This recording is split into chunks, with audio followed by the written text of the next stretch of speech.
Welcome back. Around the world, more and more people have a growing appetite for seafood.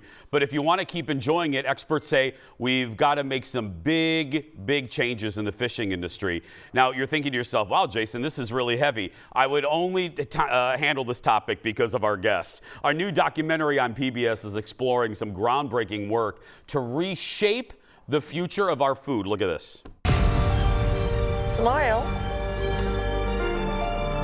We can't really separate protecting the environment from human society. We're part of it. I'm no environmentalist. I'm just from the community. You know, who in their right mind would raise saltwater shrimp in the state of Minnesota? There's so many other places like this. They're waiting for us to, wake them up. But in order for you to keep enjoying the riches of the ocean, you're going to have to also be a friend of the ocean. That is a preview for Hope in the Water, all about sustainable seafood and aquaculture. The documentary's executive producer is a very familiar face to our studio. Give it up for Emmy winner and 4-time James Beard Award winner, and if he was gay, we would be married, Andrew Zimmern, everybody. I added that last part. True. That wasn't in the prompter. That wasn't in the prompter? That last part wasn't in the prompter. I'm hurt. Yeah. How you doing, buddy? I'm great. How are you? I want to have fun a little bit later, but my goodness, I do want to talk about this because this is actually a topic that I'm very interested in. It's an $11 billion industry. Yeah. How that is like turning the Titanic. How do you even begin to tackle that? That's just in this country alone, and we actually don't eat as much seafood as other countries do, and 75% of what we take out of our waters from our fishing industry, we export, and then in its strangest world of all, we import 75% of the fish that we eat, the majority of which is only eaten in restaurants.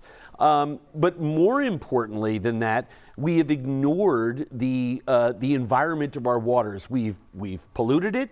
We've allowed leakage from terrestrial farming and other types of human activity to go into it. And obviously, we're in the middle of a global climate crisis, and the water produces 50% of the oxygen that we breathe. Every other breath we take comes from the water.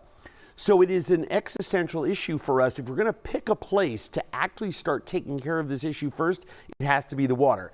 The solution, which everybody has ignored, is not to leave it alone, is not to keep dumping stuff in there. It's not to say, okay, we're not going to fish anything out of the water. It's actually to produce more things out of it, especially closer to shore.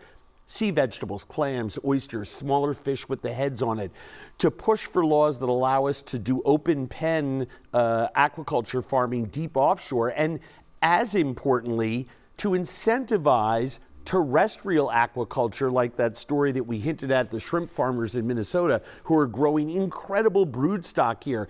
If we can create industries like that terrestrially, right, in inland states, the jobs market is absolutely incredible. It's a win-win. It's a win-win. Yeah. I mean, when you start talking about economic development, immigration reform, climate crisis, hunger, waste, all these issues that it resolves. You said something very important before.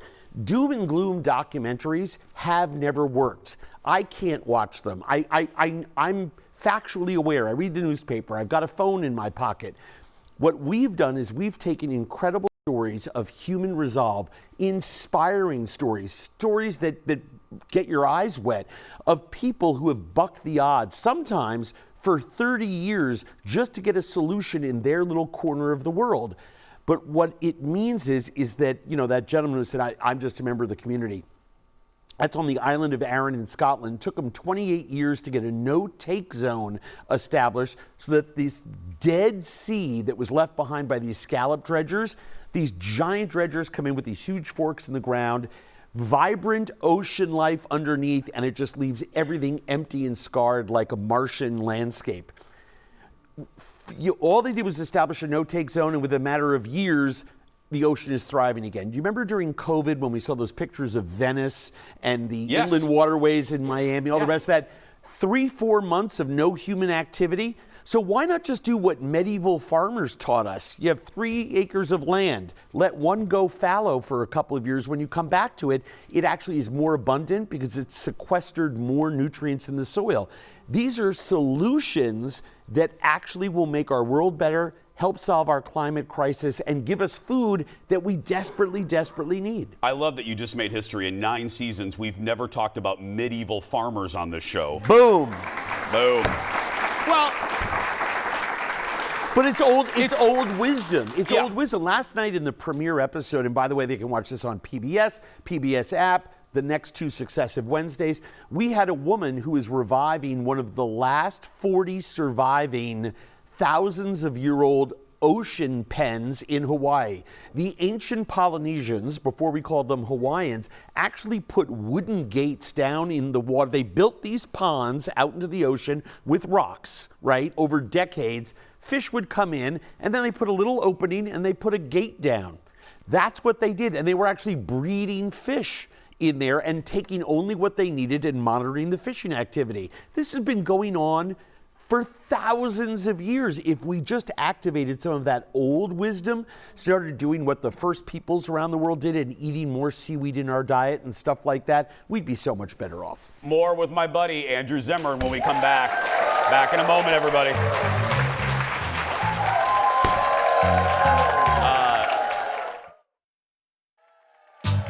Welcome back. Welcome back to the show. More with the great Andrew Zimmern. We'll tell you how to watch the documentary again. It's on PBS. Your buddy, you're fancy now. We don't get to go to Chili's or anything like we used to, but you're hanging out with Martha, as in Stewart. But you were telling me, but you're going to love this audience. This is Andrew's legit friends with Martha. Tell the folks, would you mind sharing, this is crap you don't know about Martha, and it's in connection to this documentary. Tell the folks. Well, one of the reasons we wanted her involved is that it was very important for us to tell some stories from Maine. It is the home of some of the biggest turnaround positive stories in fishing going on right now in America. Lobstermen. Look at her. There she is. Lobstermen are losing their catch, right? The water's warming, so lobsters are crawling north.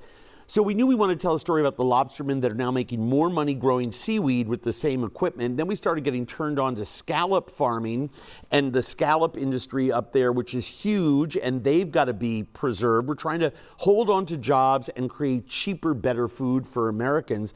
Martha Stewart, without raising her hand and saying, look at me, I'm doing this, for decades has been the single largest supporter, financially and otherwise, of the Maine fishing industry, of anyone that I can think of. And immediately, by the way, she didn't say, oh, meet me at this dock. She invited the entire crew to her home, said, we'll film it at my home. We will go do all this stuff. I will handle all of it. She participated in a way that I've never seen someone of her stature participate. It's just absolutely incredible. She's a real leader. Big question. Yep. I need a TV answer. Yeah. Is this solvable, and do we as consumers have the will to help solve it? The answer is yes, it is solvable. Because we're not going to not consume it increases our consumption of seafood. We need to find better, cheaper sources of seafood. They are out there. We have to change some of our habits. Here's the biggest issue. If you ask behavioral scientists, the best one in the world, what is the largest indicator of human change when it comes to behavior?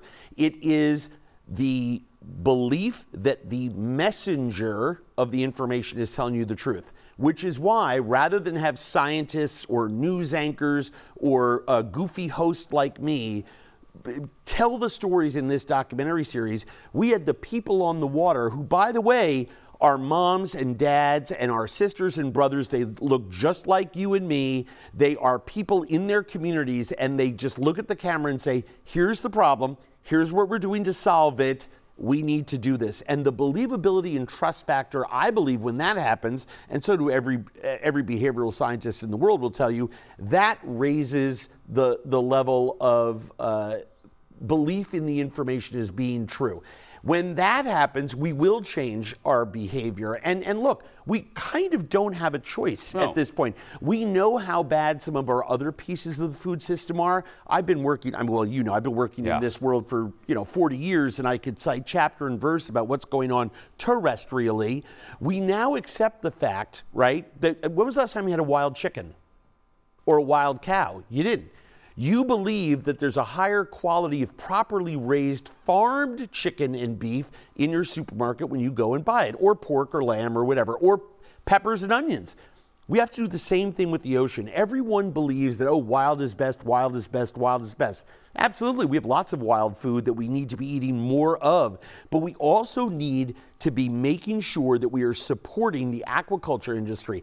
Aquaculture works. Farming on land with fish, farming in the ocean, all types of seafood works. And we need to be supporting that not only by eating it, but also by encouraging our local, state, and federal governments to invest in that, as opposed to these pipe dreams like cell-based tuna, which is shrimp in Minnesota. Who would have imagined? Well, do you want to know something? It makes shrimp in Minnesota. All you need is a giant tank. And next Wednesday, you will see my friends from Western Minnesota. These are ex-dairy. Why the hell aren't you and I doing it? I got a tank. We'll make some shrimp. These are ex-dairy farmers who said, you remember all those flatline prices of milk here in our state for a decade? They said, we're not making money. Let's do something else. And they converted their barns into holding areas for giant tanks. And now there's Minnesota shrimp. We got to go, but I know we're running late, but really quick, I said this at the beginning. How mad are you that your picture is still not on our star wall as you... Well, we corrected that during the break, but every time I come here, I look there and I'm like, there's people I don't even know who they are, and I'm not on there? I know. You want to know what those are? I'll trade you. You get me a date with Martha, your picture goes up there. That's right. Do you want to say, let's a little bit of honesty, because a lot of people will come in here and say, oh no, I don't have sour grapes. Do you want to know something? Yeah. My grapes are so sour, your next guest wouldn't make wine with them. Again. Well, we love each other. You're my friend. You're my friend. But again, I get a date with Martha Stewart, you get a picture up. There we go. Give it up for Andrew Zimmern, everybody. You can watch this three-part documentary, Hope in the Water, on PBS. Leslie Miller next. Stay with us, everybody. Thank you, buddy. I'll see you later.